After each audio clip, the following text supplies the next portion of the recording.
मातश्री नर्मदे हर। नर्मदे।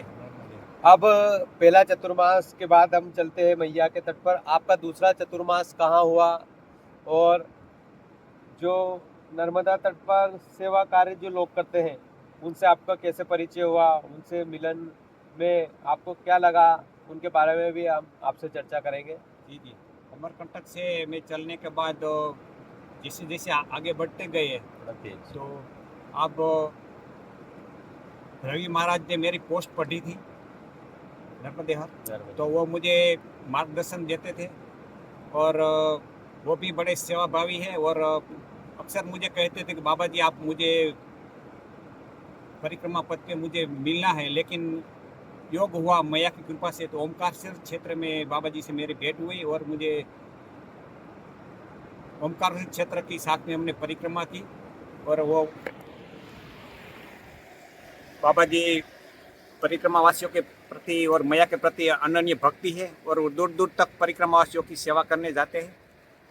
तो मैया के तट पे ऐसे कई सेवाभावी लोग हैं कि जो परिक्रमा वासियों की मैया का स्वरूप समझ के उसकी परिक्रमा करते हैं और जो भी संभव हो तो उसको मदद करते हैं। ऐसे एक दूसरी है हमारी सीमा दीदी, उसके बारे में भी मैंने बहुत सुना और बहुत जगह संभवत उसने सेवा कहती है। वो सीमा दीदी, जो लोग सीमा दीदी कहते हैं, लेकिन वो खरेखर में मैया की तरह उभरी है, क्योंकि वो खुद अपना लाखों का कारोबार छोड़ के हर साल मैया के तट पे जबलपुर में वो मैंने खुद देखा कि वो टेंट में सेवा करती है परिक्रमा वासियों की, टेंट डाल के परिक्रमा वासियों की और जी जान के वो संभवत प्रयास करती है।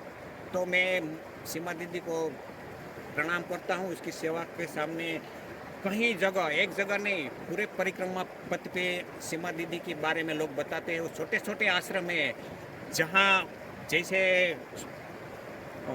डिंडोरी विस्तार है, वहाँ के गांव के लोग बताते थे कि हमारे गांव में रोजगार नहीं है, हमारे पास धन नहीं है, यहाँ का आश्रम सारा सीमा दीदी मेंटेनेंस करती है और सब सहायता वो भेजती है। अगर सीमा दीदी में मदद नहीं करती तो ये आश्रम बंद था। मैं पुराने मार्ग से चला था मंडला, जो वहाँ परिक्रमावासी कोई नहीं था, वहाँ सेवा ठप पड़ी थी, वहाँ सेवा नहीं होती। तो वहाँ के लोग और वहाँ के आश्रम वालों ने भी हमें बताया कि यहाँ सीमा दीदी हमें सारा यहाँ हमें मिलने आई थी और सारी हमारा समस्या का उसने निवारण कर दिया और संभवत सारा जो परिक्रमावासी भोजन करते थे वो भोजन पट्टी से परिक्रमावासियों के सोने के लिए के गद्दे और संभवत सारी मदद करके सारा आश्रम फिर से शुरू करवाया और गृहस्थियों को भी उसने मदद की और एक दो आश्रम तो निर्माणाधीन है सीमा दीदी के प्रयास से।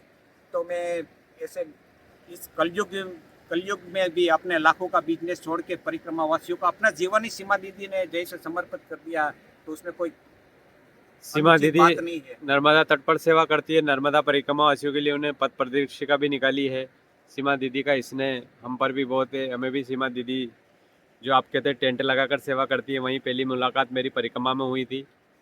सीमा दीदी ने, जो कहते हैं सीमा दीदी वो धागा है जिन्होंने नर्मदा पर तट पर जो हम जैसे बिखरे मोती थे, इन सबको एकत्रित करके इस सेवा कार्य को प्रारंभ किया और सभी के सहयोग से वो पथ प्रदर्शिका का निर्माण किया। प्रतिदिन परिक्रमावासी एक नर्मदा क्षेत्र में सीमा दीदी के नाम को जानता है और उनकी सेवा को जानता है, जैसा आपने बताया। और आपने हमसे भी वादा किया था कि जब भी हम आएंगे आपसे ज़रूर मिलेंगे। तो जैसे ही आप ओमकारेश्वर पहुँचे और आपने मुझे फ़ोन लगाया और आपने बताया, कल साथ में हमने ओमकारेश्वर मानदाता परिक्रमा की, फिर उसके बाद हम साथ रहे, आपका साथ हमें मिला, ये भी हमारा सौभाग्य है।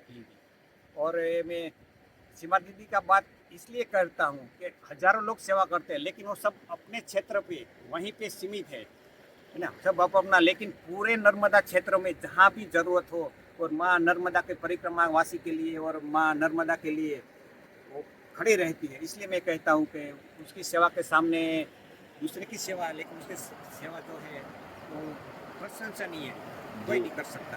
तो माई के तट से सीमा दीदी का आभार, धन्यवाद। आपकी सेवाओं को नर्मदा परिक्रमावासी कभी भूल नहीं सकते। मातश्री नर्मदे।